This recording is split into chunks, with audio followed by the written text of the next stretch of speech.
Assalamualaikum warahmatullahi wabarakatuh.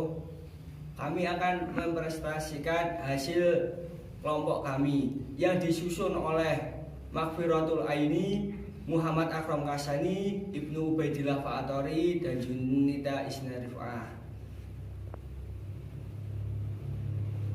Kewirausahaan. Pengertian, menurut Kamus Besar Bahasa Indonesia, kata wirausaha merupakan gabungan dari dua kata yang masing-masing memiliki arti wira, dapat diartikan sebagai pahlawan atau laki-laki. Sedangkan kata usaha merupakan sebuah kegiatan dengan mengarahkan tenaga dan pikiran untuk mencapai suatu maksud.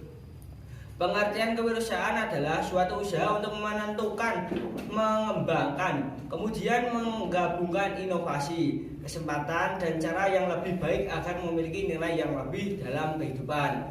Tujuan kewirausahaan: yang pertama, mendukung munculnya usaha-usaha kecil. Yang kedua, kesejahteraan masyarakat terangkat. Yang ketiga, menumbuhkan semangat berinovasi. Strategi berwirausaha.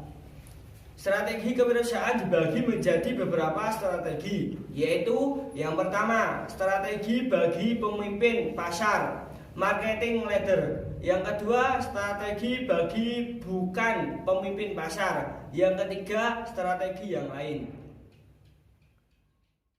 Yang kemudian, strategi bagi pemimpin pasar atau market leader. Apabila perusahaan telah memiliki peluang pasar yang besar seperti pada masa pertumbuhan, maka strateginya yang pertama, bersikap menyerang dan agresif untuk mempertahankan pangsa pasar. Wirausaha harus siap memperbaiki strategi bersaingnya agar tetap dapat mempertahankan reputasi terbaik di mata pelanggan. Yang kedua, bersikap bertahan dan tidak terlalu agresif. Dalam posisi ini, setiap departemen secara efektif menemukan keunggulan bersaing dan secara bertahap dapat membangun hambatan masuk ke segmen pasar yang dipilih untuk bersaing. Dan yang ketiga, tidak boleh ada anggapan bahwa perusahaan yang berhasil tidak memiliki tantangan. Perusahaan yang pasif mempertahankan pasarnya akan selalu mengundang pesaing untuk memasuki pasar. Kegagalan dalam mempertahankan strategi akan memperlemah perusahaan dalam menanggapi serangan dan pesaing. Bila demikian, maka pesaing akan menjadi pemimpin pasar atau market leader yang baru. Kemudian tentang strategi bagi bukan pemimpin pasar. Perusahaan yang memasuki tahap pertumbuhan yang memiliki posisi kuat bukan market leader di pasar memiliki strategi tertentu. Akan tetapi strategi ini bukan untuk bersaing dengan market leader. Strategi ini dilakukan dengan cara yang pertama, secara agresif menggunakan kompetensi terbaiknya untuk meraih peluang pasar sehingga tidak tertandingi oleh pesaing. Wirausaha harus memposisikan dirinya dalam segmen pasar kecil sebagai pemain yang paling dominan. Wirausaha membangun dan mempertahankan hubungan antara secara terbuka dengan para pelanggannya. Dalam hal ini, wirausaha jarang mengabaikan peluang dan selalu memperkuat hubungan melalui pelayanan yang istimewa dan atas kebutuhan pelanggan. Yang kedua, mengembangkan strategi secara follower leader. Dalam kondisi ekonomi yang baik, perusahaan yang mengikuti strategi ini bisa berhasil. Ancaman untuk strategi ini adalah jika pelanggan tidak lagi memandang perusahaan pemasok sebagai pilihan pertama. Selain itu, pasar dengan produk dan jasa sejenis fundamental bukanlah pasar yang menarik untuk bersaingan. Pada slide selanjutnya yaitu strategi yang lain. Banyak strategi yang dilakukan wirausaha pada tahap pertumbuhan. Di antaranya adalah sebagai berikut. A. Pertahanan bersaing.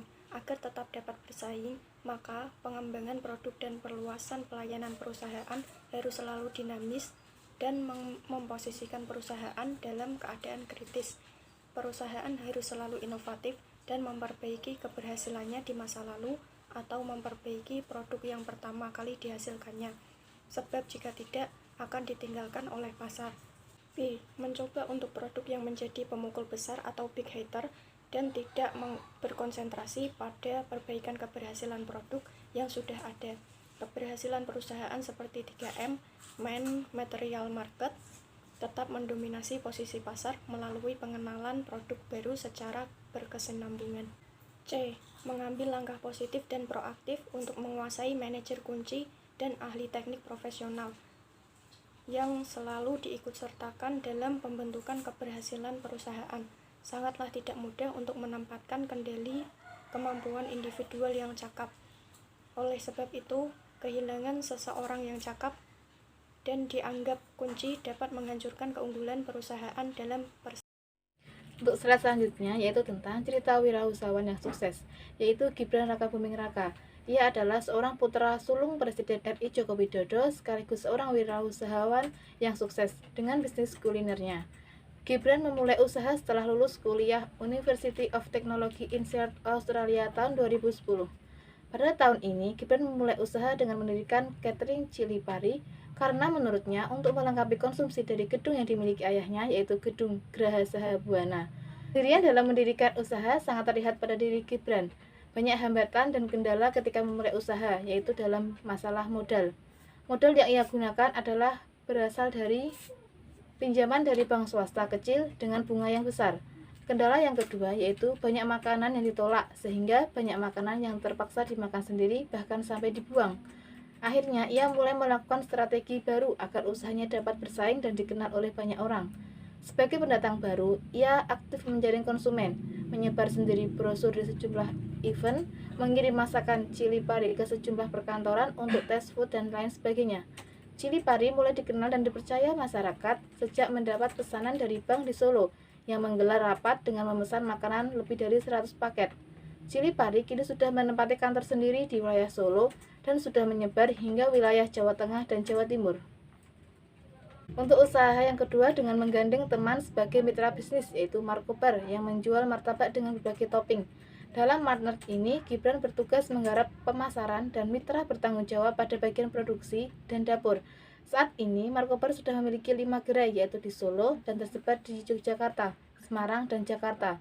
Untuk harganya mulai dari Rp45.000 untuk topping 1 rasa hingga Rp90.000 untuk martabak dengan topping 8 rasa. Bersama mitranya, Gibran juga mendirikan kedai kopi CS Coffee Shop yang sudah memiliki 3 gerai, yaitu di Solo, Yogyakarta, dan Semarang. Selain itu, Gibran juga masih memiliki bisnis kuliner lain, bisnis ceker ayam bakar. Ia juga berencana untuk menambah bisnis kuliner terbaru, yaitu pasta buntel, jika prospeknya baik dan akan menaklukkan ibu kota. Sekian dari pemaparan dan penjelasan PPT dari kelompok kami. Terima kasih. Assalamualaikum warahmatullahi wabarakatuh.